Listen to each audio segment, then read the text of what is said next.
प्रभु यीशु मसीह के मधुर नाम में आप सबको सलाम है। और आइए एक बार फिर से परमेश्वर के वचन के अंदर से अध्ययन करेंगे। यूहन्ना रचित सुसमाचार उसका 1 अध्याय और 36 पद मैं आपके सामने पढ़ना चाहता हूँ। यहाँ पर इस प्रकार लिखा हुआ है, और उसने यीशु पर जो जा रहा था दृष्टि करके कहा, देखो यह परमेश्वर का मेमना है। यहाँ पर प्रभु यीशु मसीह के विषय में यूहन्ना जो बपतिस्मा देने वाला इस प्रकार व्यक्त करता है, उसकी पहचान को आइडेंटिफाई करता है कि वे कौन है। और वह कहता है ये परमेश्वर का मेमना है जो जगत के पाप को उठा लेकर के जाता है। मेरे अजीजों, आज मैं आपको बताना चाहता हूं प्रभु यीशु मसीह का इस धरती पे ऊपर आने का जो मकसद था वह था पाप को लोगों के जीवन से दूर करना। अदन की वाटिका के अंदर जब परमेश्वर ने मनुष्य को बनाया था, और उस वाटिका के अंदर जो परमेश्वर की अनआज्ञाकारिता के कारण जो पाप मनुष्य के अंदर आया था, उस पाप के कारण बहुत सारे शराब, बहुत सारी परिस्थितियां जो मनुष्य के अंदर आ गई, उनके जीवन के अंदर आ गई और इस धरती के अंदर आ चुकी थी। और इन सारी परिस्थितियों से निकालने के लिए, इस पाप के स्वभाव से निकालने के लिए ही परमेश्वर ने अपने पुत्र को इस जगत के अंदर भेजा था। जब प्रभु यीशु मसीह इस धरती के ऊपर थे, मैं आपको आज बताना चाहता हूं प्रभु यीशु मसीह ने कभी भी दुनिया को शारीरिक बातों के पीछे नहीं लगाया। जितने लोग प्रभु यीशु मसीह के पीछे आ रहे थे, प्रभु यीशु मसीह ने हालांकि उनको तरस खा करके चंगा जरूर किया है। प्रभु ने उनकी नाना प्रकार की बीमारियों से जरूर छुड़ाया है। अगर प्रभु यीशु मसीह ये सारे काम ना करता तो उसका ईश्वर तब कहां का रहता, फिर तो वह परमेश्वर रहा नहीं। उस धरती पे आने के बावजूद उसने ये सारे काम किए, क्योंकि बाइबल कहती है उसके अंदर ईश्वर तब के सारे गुण हैं और वे सारे ये काम कर सकता है। उसने इन चिन्हों के द्वारा उस समय यह प्रकट किया कि मैं परमेश्वर का पुत्र हूं और जैसे पिता काम करता है वैसे मैं भी काम करता हूं। इसका मतलब ये नहीं है कि परमेश्वर ने लोगों को दुनियावी चीजों के पीछे में किया है, लेकिन आज हमारे इर्द गिर्द झूठी शिक्षाओं की बाढ़ सी आ चुकी है। हर एक बात घुमा फिर के आशीष की ओर खत्म हो जाती है। हर एक बात के द्वारा आशीष ही निकलती है, हर एक भविष्यवाणी के द्वारा आशीष ही निकलती है, हर एक प्रचार के द्वारा आशीष ही निकलती है। मैं आपको बताना चाहता हूं, इन दिनों में बहुत तेरे मैं सेवकों को देख रहा था जो बहुत अच्छी मिनिस्ट्री कर रहे हैं। मैं कौन होता हूं ये बातें कहने वाला, लेकिन आज उनकी सेवका के अंदर मैं देखता हूं आशीष के सिवा दूसरा कोई प्रचार नहीं हो रहा है। क्योंकि अगर वो दूसरे प्रचार करेंगे, दूसरी रीति की बातें करेंगे, तो हो सकता है लोगों की गिनती उनके चर्च में रुक जाए। लेकिन वो गिनती को लगातार बढ़ाने के लिए आज लोगों के अंदर आशीष का प्रचार करते हैं। लेकिन मैं आपको बताना चाहता हूं ये आने वाले दिनों में बहुत सारे लोगों के लिए धोखे का कारण हो सकता है। मैं उन सेवकों से भी कहना चाहता हूं प्रभु यीशु मसीह के चरित्र को अच्छे से अध्ययन करें, चेलों के चरित्र को अच्छे से अध्ययन करें और उसके बाद अपने चर्च के अंदर प्रीच करें। आज संसार के अंदर क्या हो रहा है, हमारे इर्द गिर्द अंदर क्या हो रहा है, उसको देखते हुए आप प्रचार ना करें। अगर कोई हमारे इर्द गिर्द आशीष का प्रचार करने के द्वारा और चंगाई करने के द्वारा, भविष्यवाणी करने के द्वारा बहुत ज्यादा बढ़ चुका है, तो कृपया आप उनकी तरफ ना देखें। सब मनुष्य ने अपना अपना लेखा, अपना अपना न्याय सिंहासन के सामने रखना है। लेकिन बाइबल हमें इस प्रकार कहती है, प्रभु यीशु मसीह ने क्रूस उठाने के लिए जो शिक्षाएं दी हैं, वो शिक्षाएं आज दी नहीं जा रही। उन्हीं शिक्षाओं को प्रभु यीशु मसीह ने कहा है, चेलों को आज्ञा दी है कि जो बातें मैंने तुम्हें सिखाई है वो तुम मानना सिखाओ। और जब हम प्रेरितों के काम की पुस्तक का अध्ययन करते हैं, वहां पर भी हम देखते हैं कि जितने प्रेरित थे और जितने चेले थे, उन सबों ने क्या किया है, क्रूस उठाने के विषय में लोगों को बताया है और चेलापन के विषय में लोगों को बताया है। और उन्होंने प्रभु यीशु मसीह के पीछे किस प्रकार दुख सहना है और दुख सहकर, क्लेश सहकर के आगे बढ़ना है, यह सिखाया। उस समय जो राज था वह रोमी राज था, और रोमी राज के अंदर उनके ऊपर ताड़ना की जाती थी, वहां पर प्रोसिक्यूशन किया जाता था, सताव होता था। लेकिन चेलों ने उस ताप को सहा, उसका विरोध नहीं किया। मैं आपको कहना चाहता हूं आज चेले नहीं है। अगर चेले होते आज वह सताव के अंदर धरना प्रदर्शन ना करते। अगर आज चेले होते सताव के अंदर आज मन्योटी के नाम से वो अपने आप को डिफेंड ना करते। इसलिए चेलों ने सताव के अंदर भी संपूर्ण भरोसा किसके ऊपर रखा था, प्रभु यीशु मसीह के ऊपर रखा। प्रभु यीशु मसीह ने भी सताव के दिनों में संपूर्ण भरोसा परमेश्वर पिता के ऊपर रखा था। और प्रभु यीशु मसीह ने विरोधियों की इतनी सहेली लिखा है कि मैं और आप निराश ना हो जब हम इब्रानियों का खत पढ़ते हैं।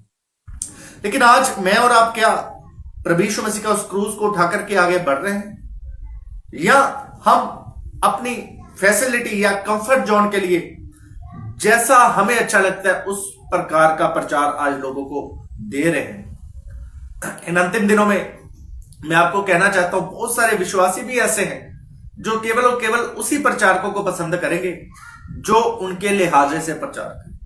लेकिन अंतिम दिनों में ये सारी बातें एक दिन आपके लिए फंदा सी बन जाएंगी, चाहे वो प्रचारक है चाहे वह विश्वासी। आज वक्त है हमें क्रूस उठा करके प्रभु यीशु मसीह के चलना है। मैं आपको बताना चाहता हूं, जो व्यक्ति बॉडीगार्ड्स के ऊपर भरोसा रखता है और दूसरों को स्वर्गदूतों का दिलासा देता है, जरा बच के रहिए उनसे।